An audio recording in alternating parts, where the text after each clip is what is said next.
Your fantasies have shattered and your real relationship begins. And this is where a lot of people think, I married the wrong person, relationships suck. However, this is your actual opportunity to change from your adaptive child, which is constantly going and your triggers, and wake that up and evolve yourself so that you can go through life with more joy. This is the actual gift of relationship. All right.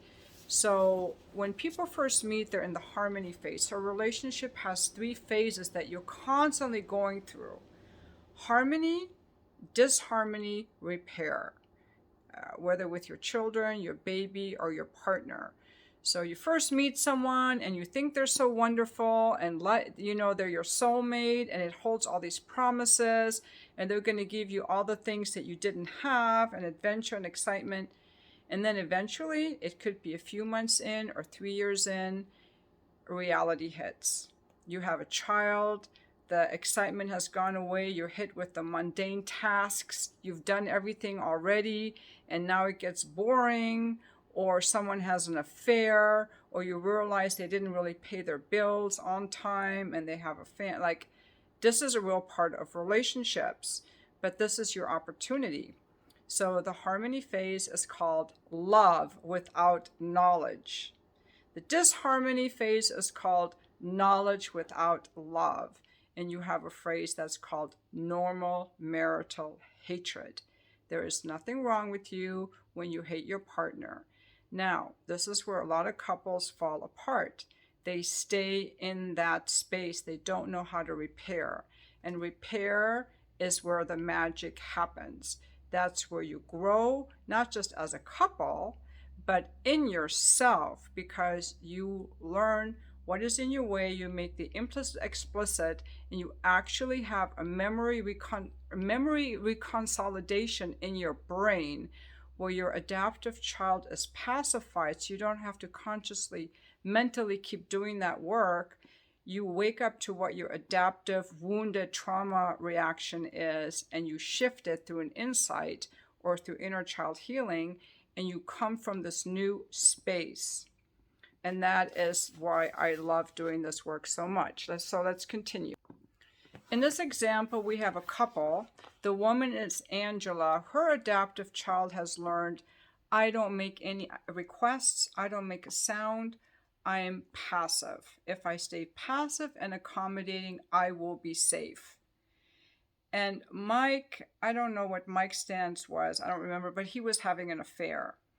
Now, again, guys, I know he's giving the example of the man being bad, but I want you to know the woman contributed because she never asked for what she wanted, and she was like a weak doormat, passive. So now she had to switch, and she had to learn that to her new knowing, standing up for myself will keep me safe. I will not depend on my husband to keep me safe.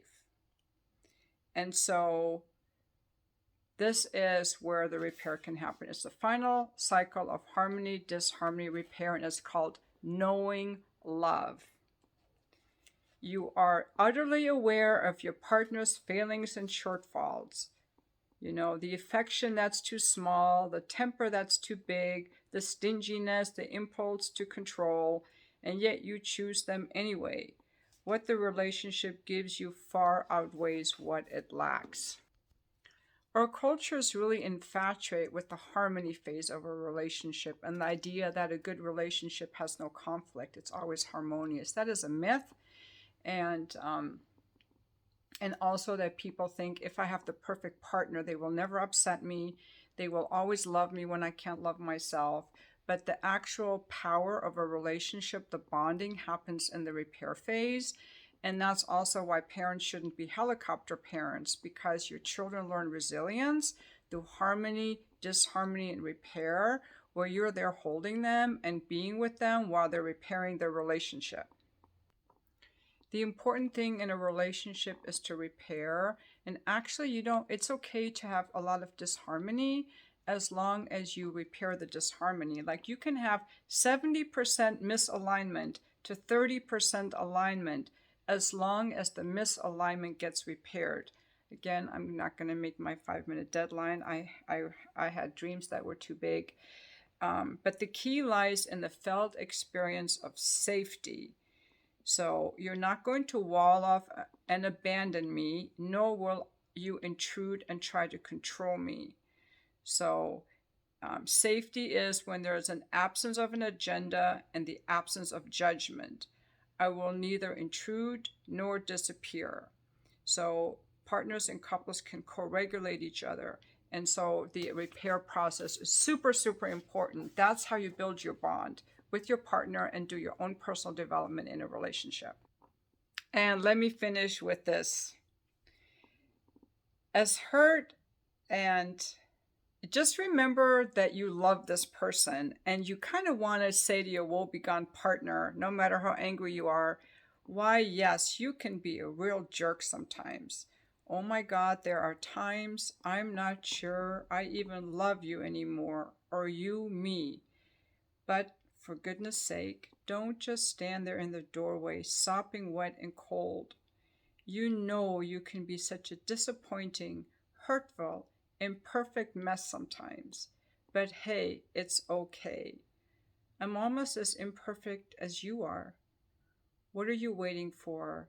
Doors open. Why don't you just come on in?